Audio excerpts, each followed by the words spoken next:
Rogosh, and let's queer up South Florida and Florida. Wilton Manors officials warn state DEI bill could restrict city support for Stonewall Pride. Wilton Manors leaders are raising concerns over proposed Florida bill that could limit municipal involvement in diversity, equity, and inclusion initiatives. The measure, SB 1134, would prohibit municipalities from funding or promoting DEI-related policies and offices with an effective date of January 1st, 2027. Wilton Manors Vice Mayor Chris Caputo said the legislation may impact how cities engage with community events. His Facebook post says, quote, "This one matters. You really do have to do something. HB 1001/SB 1134 could put Stonewall Pride, Wicked Manors, and other community events and programs at risk by restricting how cities can fund or support events tied to diversity and inclusion.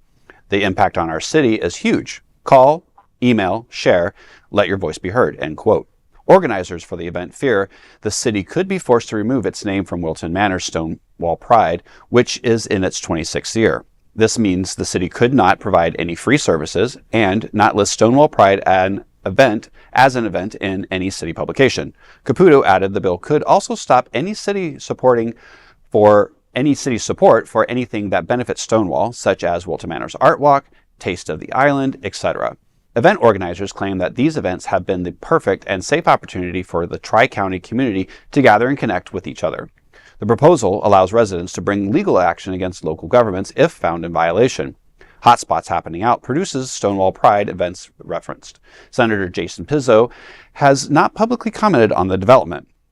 Now, yet again, I mean, historically, not Wilton Manors in general, but historically, most organizations, pride organizations or whatnot, are put on by a private organization or a private nonprofit.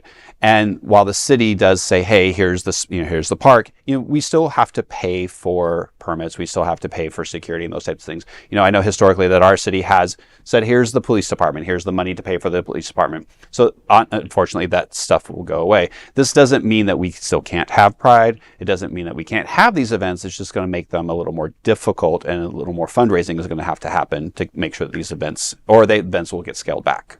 Well, I think the city gave 40 or 50,000 last year. So Right. It's not a nothing amount of money. Correct. I think this is a good, for Commissioner Caputo, I like him using his Facebook in this sort of way. I think this is a positive Absolutely. to give you that. I don't know how useful it is to reach out to Jason Pizzo, the state senator.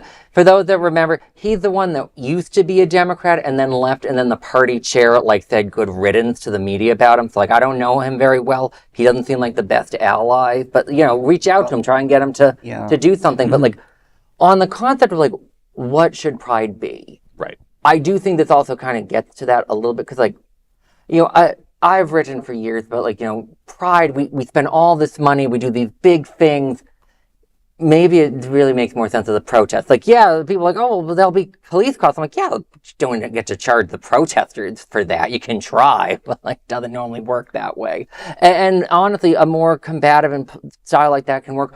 Also, when I was at Options Magazine, I would cover different protests and events, and not everyone would pay for police. The DSA and the library union went to protect a drag story time at a library. The police were protecting the Nazis, screaming that we were pedophiles at them. They didn't protect us. Who protected us was a militia called the John Brown Gun Club.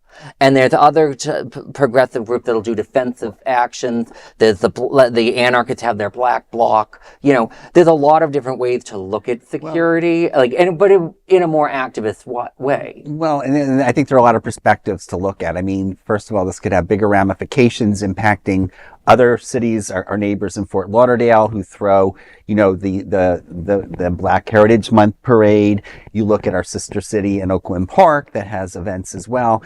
But I think one of the things about Wilton Manors is we are a LGBT destination. I've gotten feedback from some of the business folks that I interact with as part of the West Side Association in the greater city. And I think the big concern is that if we allow this type of thing to continue, it's going to take away all the pizzazz that brings people into Wilton Manors. I have in my day done the grassroots protests or parades, but I think people have come to expect this type of event in Wilton Manors. And I know there might be different thoughts on this, but last year, a gunman was prevented from going into the crowd. We're not sure what his actions or intentions were. One could guess.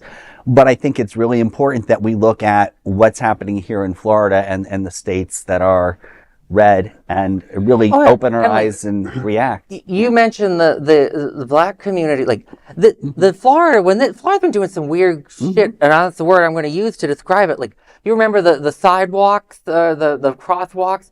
They didn't just go after Christopher. They took away the Daytona 500 checkers. Like, you think this is going to end at Pride? Like, I don't even know if St. Patrick's Day parades will be allowed under a bill like this. It's absolutely insanity. Like, it is. And I think you touched on something. I mean, we are in Wilton Manors is a unique situation where the city is probably more involved in our LGBT pride parades and other events because of the city that we're in.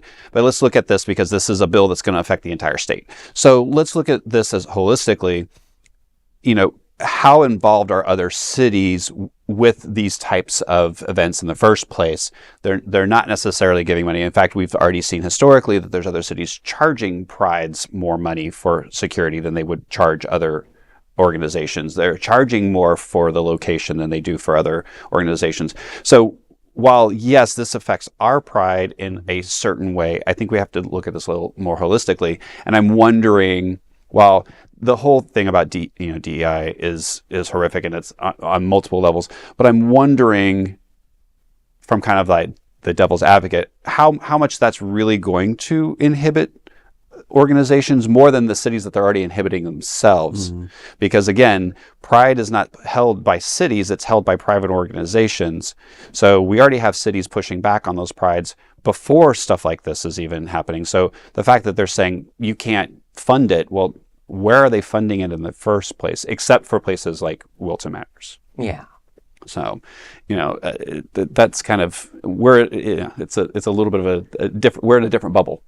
Absolutely, but it's okay for our leader in chief to have an airport named after him a few miles up the road.